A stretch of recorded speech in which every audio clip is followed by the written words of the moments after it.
Welcome back. Time now for business news. Grace Kennedy has agreed to acquire 100% of Scotia Insurance Eastern Caribbean Limited. GK Group CEO Don Webby made the disclosure this afternoon at the company's virtual investor forum. He says the transaction is subject to regulatory approval. The company is a life insurance company offering creditor life products in 7 countries in the Eastern Caribbean: Anguilla, Antigua, Dominica, Grenada, St. Kitts, St. Lucia, and St. Vincent.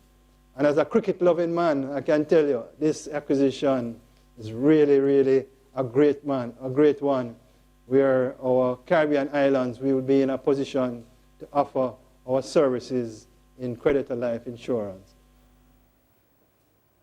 Companies are pleading with Tax Administration Jamaica TAJ to extend the deadline for annual income tax filings. They argue that the COVID-19 pandemic has delayed their workflow. Andrew Laidley reports.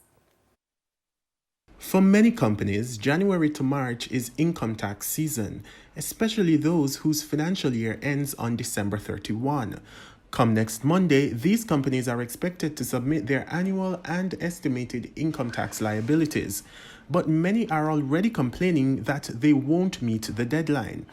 We spoke to the CEO of Charles O'Connor Consulting Network, a company which prepares the filings on behalf of other businesses. They have made several changes, and so there is some learning curve effect where it is taking much longer.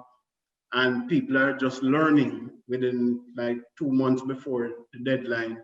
People are getting this big change. One of the things that we've asked our clients to do is to upload the documents digitally.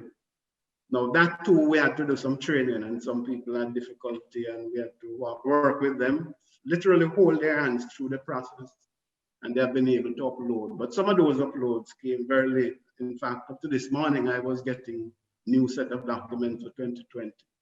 So we definitely will have some clients who will be delayed past the deadline. He says companies are worried about the penalties for missing the deadline. Those penalties include a fine of up to $1 million per month.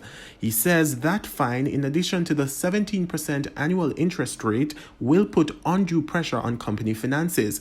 But the Tax Administration Jamaica has made some concessions. One of the changes that you have to complete a particular form with all the assets and liabilities of the company. And they have waived that or deferred that until next year. So they have given some concession. But that's not enough. The companies are demanding an extension. What I personally would love to see is for them also to extend the deadline to end of June, which will be the end of the first half of 2021, to allow companies, to catch up and to, file without having to worry about it. Andrew Laidley, TVJ News.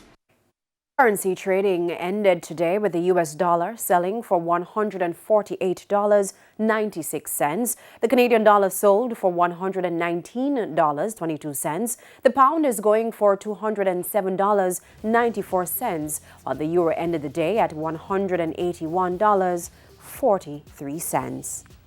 The JC Index gained 101 points today, and the Junior Market Index is up 2 points. Among the winners were Cargo Handlers, Sterling Investments, JMMB Group 6% US dollar shares, Sagicor Real Estate X Fund, and Everything Fresh. On the losing side were Siboney Group, Jetcon Corporation, Paramount Trading, SSL Venture Capital, and Mayberry Jamaican Equities.